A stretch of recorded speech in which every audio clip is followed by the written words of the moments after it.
Okay, we're continuing with my quote book, Holy Grail Wisdom Quotes by me, Pete Rogers. We're doing Ernest Rutherford. We're going in alphabetical order.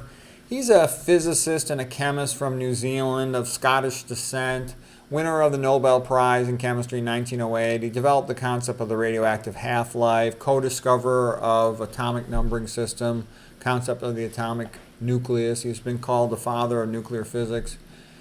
Okay, he said, that which is not measurable is not science. All science is either physics or stamp collecting. You know, everybody thinks their own field's the best, so they always make fun of other fields. You know, we're the real scientists, everybody else is a stamp collector. He says, if an experiment needs statistics, you ought to have done a better experiment.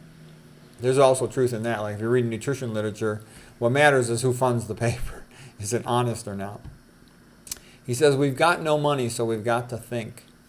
Every good laboratory consists of first-rate men working in great harmony to ensure the progress of science, but down at the end of the hall is an unsociable, wrong-headed fellow working on unprofitable lines, and in his hands lies the hope of discovery. Yeah, the people who figure out new stuff, they're usually a little bit antisocial and cantankerous because they think for themselves.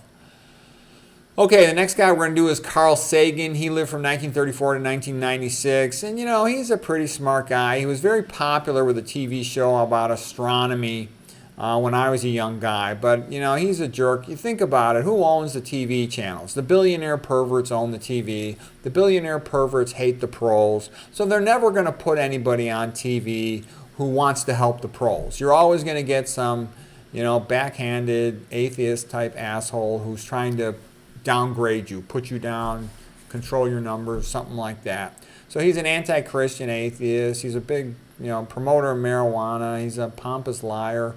But he did have a few good quotes, okay?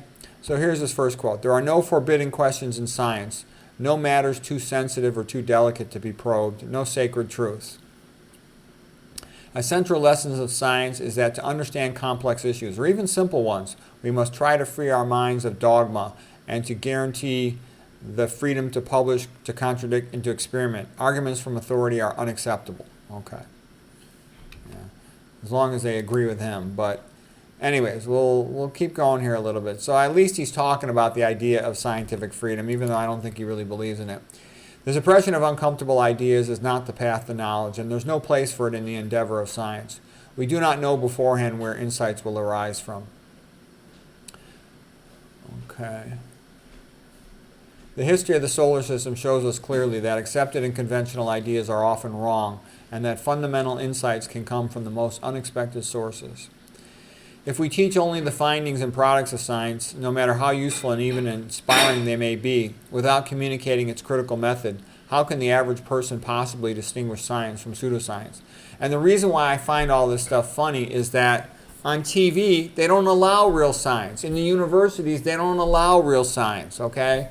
In the graduate schools, they don't allow real science. Real science comes from free speech. And you don't really have free speech in a university or a graduate school. If you mention intelligent design, you get fired. If you point out that Darwinistic evolution is not true and it's bogus outside of microevolution, you get in trouble. A biology professor gets fired. If you contradict what Big Pharma wants, they take your funding away and you get fired, denied tenure. So what I'm trying to say is, the modern academic system is this atheistic nonsense that doesn't allow free speech, and that's why research in the American universities has gone into the garbage can. Okay, it doesn't matter how much money they spend. If you don't pursue truth and you're honest about it with Christian ethics, you end up with BS to just promote corporate interests. Okay, and that's what we have in the sciences nowadays. Okay, his next quote. Finding the occasional straw of truth awash in a great ocean of confusion and bamboozle requires intelligence, vigilance, dedication, and courage.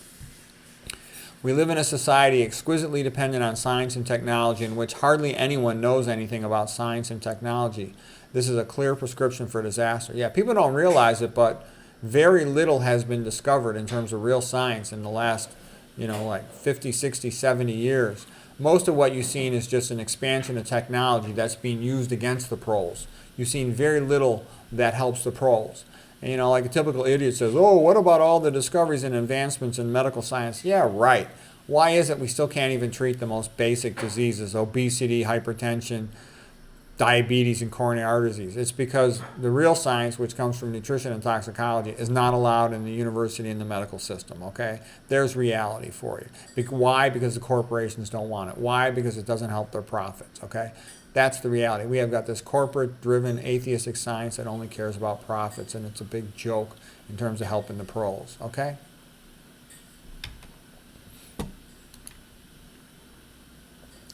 Okay, continuing with the quotes from Sagan, he says, one of the great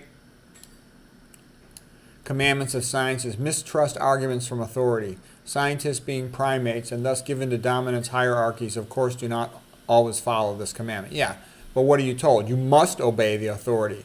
Some stupid drug protocol written by the big-name medical centers that's a total frickin' lie and hurts the patients. You're forced to follow it or you get in trouble. You don't get paid for your billing codes. You're medically legally liable.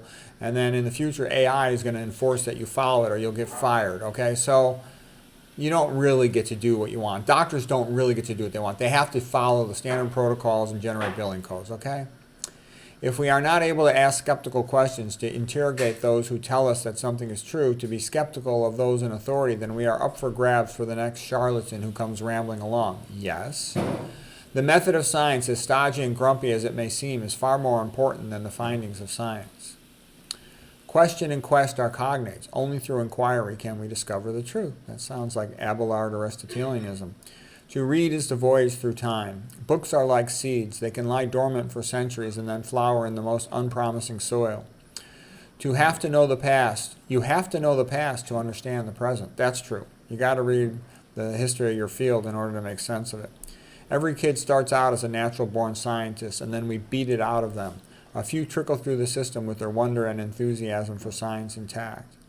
I think the health of our civilization can be tested by how well we support our libraries. Yeah, I'm a big believer in that too. We should be supporting paper books in libraries. Do not trust all this computer stuff. They're going to delete whatever. The big corporations are going to delete whatever they don't want. And it's going to be harder and harder to find the truth. Hard copy books are the way to go. The dumbing down of America is evident in the slow decay of substantive content, a kind of celebration of ignorance. Atheism is very stupid. Well, I don't know where I got that quote from because that don't fit what he says. He says that he's agnostic, but he promotes atheism is what I've seen him actually do. Understanding is a kind of ecstasy. To read is to voyage through time.